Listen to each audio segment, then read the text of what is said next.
thor weche mabendo chiw peke gazede okinyi makawuono.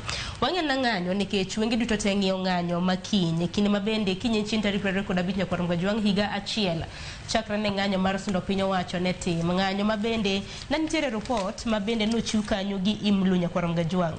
IMLU kana chiwo report, IMLU en Independence Medical Legal Unit. Gocho ni jokenya 63 ne otho, 63 ne ondhi ka 26 ne olal godo e kinde ng'anyo mag jenzi mabende ne weyo ji makwan gi oheo 600 gi hinyruok.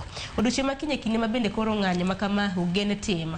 Bende piny owacho kokalo kuom jolwache lo piny owacho Isaac Mwaura okumo ng'anyo makiny. Ng'anyo mitime Galamuro. Wacho ne kidwa ng'anyo ting'anye udi in private. Nduku.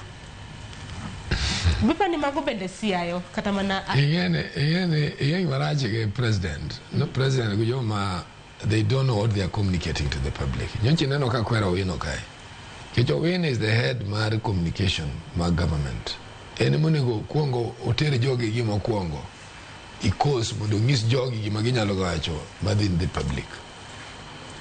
Gima duong' ma nyaka jinge en ni sirkal moko tingo jomariek.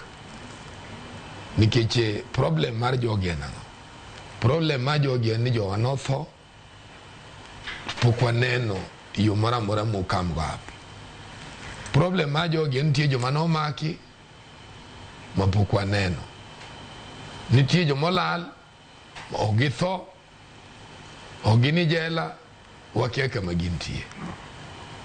Sirkal ma feel bold enough to gibiro go cases ma ging'eyo to giwacho no ma wang'eyo mano bedo kama ng'ani no nege en ng'ane ka ng'ane data mwan go en ng'ane chal kama gichiene kocha chie manotho ni either nonwang'e kolwari lo or iwacho notho to simoko bunde ne konege. Ing'ani Sharon anaso bedo in politics for many years kendo politics nyaso budhe kendo aso bedo kati committees masiemo kuoni me jogore ding'eni sama lwenyo timore ng'ata manotho even a natural death en ng'ama sirkal monego kada jakuo moneg mane piny moro en ng'ama sirkal monego emomiyo awacho ni sirkal ema weak on how they are managing their things. Sirkand ni nyaka bed gi joma beyo mong'eyo gima timo. They don't yield to pressure. Gibed joma ka gimoro timore, they are also able mondo gidog gibed chien mondo ginon gik miwacho kuomgi. Be gin adier kose gin mriambo to ke gin adier nyowa tiyo go force machal nadi. Omiyo gimineno miwacho kaini nyithindo gi until today government pon go chance Mwaura no kai ng'ama riek to ene manyicho dwaro jotend jogi to wuoyo go ongiso gini where is the problem gini notimore to bende nyakung'e nitie kuonde moko makwa nono to anwang'o ne nitie excessive provocation mane nyalo kalo atua ma ng'ato nyalo lalo ngimane. How marach ni ng'ani manolalo ngimane kita police be nolalo ngimane. Nitie semo ko Sharon ma people talk proactively to ka gichako go breathe fire ma breathe. You can't breathe fire to a population machalo jogi. Money invite gani ge come in. Makoro sema Isaac Mwaura mano is uncalled for. Ingengra sani police wagi mapoko bedo confidence. Awacho ga kita sani ni police ka dwara yo moro ka ginjo manonge pango security maber. Bugi pang security bugik mana e parliament road kacha. Nyithindo kada ko muomo. To problem gi ene gi chako gore gi jogi River Road. Koro jogi go gitu gibiro. Jogi go gitu gibiro. When you see the golden cab, what will you do? You will go. Keno kanya mangato medo ga speed mugik. That was the weakness mar the organization, mar the security of that day. Omiyo gigi ananyalo wacho. Sirkal pod nigi time kawuono nyaka godhiambo to be na woro kaka sirkal ni be nindo. Ni nyaka sani pod gikia jotelo magigi. Magi nyalo luongo bigi wuoyo mesa. It's a very funny thing. Nikeche gimone obeni gi negi sotimo. Ne digi dwaro vijande gi, digi dwaro parents mag nyithindo gi digi wuoyo go. Digi wacho ni gina gini to notimore but kwa nono mae gimotimore. Nyaka wabed jok moko mantie time ma we are able to build peace. To peace okibibiro ni ne midwa ng'ato ng'ame hinyo no kene obio kwa peace. That is not there. sirkani be nyaka ng'eni seche moko they must learn now to start thinking positively. No mistakes nyalo beti. To ka mistake obeti, how do we go in between them? This analysis majo imlugologo, they are correct.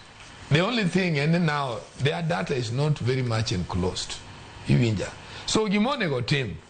By today, ka sirkal ber, Minister Mar Security should have sat down. Oluongo jogi, oluongo Gen Zizigi, odwargi no, okay, if you cannot come, then let me address you. Koro address you with the fact findings. Koro ka kingi kano, then they can now know how to handle it. Nikekera jogi pori nyalo gomo, pori nyalo gomo through prayers. Iwinja. Magi gik moyiendgi. And okwanyal wacho na seche duto we want to provoke war. The way my things are going is not correct. Okwabitimo gima ber no pinyni. Pinyni eraneno ga jimil record. To aparo nji mang'eny nyaka bene onge Nairobi ka 207. Yo manoneno 207 maber manodhi city mojaribo neno kakoro ng'ad mama moro gi nyathi. And I think that is one thing manok liki we Jakom. Bujakom oduogo piny. Jikiaga samane wadonji mochari. Masukuku kari ng'eni skuku no sobedo ng'ama duong' no chanya kama itigo. Ko elo ni. Some of the people noringo. Samane skuku elo ni Jakom oneno ka ng'ad nyathi moro o ng'ad mama gi nyathi. That is what changed Jakom. And he knew now the country is much bigger. Omiyo gini pod akwayo ni police kanitie jok ma sensible. Manyalo konyo president. Madira dien ge chiego chia mar konyo president to move on. There are too many for nothing. Mabe ni gin joma nyalo konyo president adira manyasai. Jogi poda nyalo nwanga way magi nyalo communicate go joma wacho ni jogi no hinyre gi, joma wacho jogi no tho mondo non kama tho no wokie, onon kaka gibedo chien kucha mondo ne kata wang'e ok nyal chulgi. But people can talk. Nikech maduong' mabende ng'anyo makama odiochieng' makama kinyetime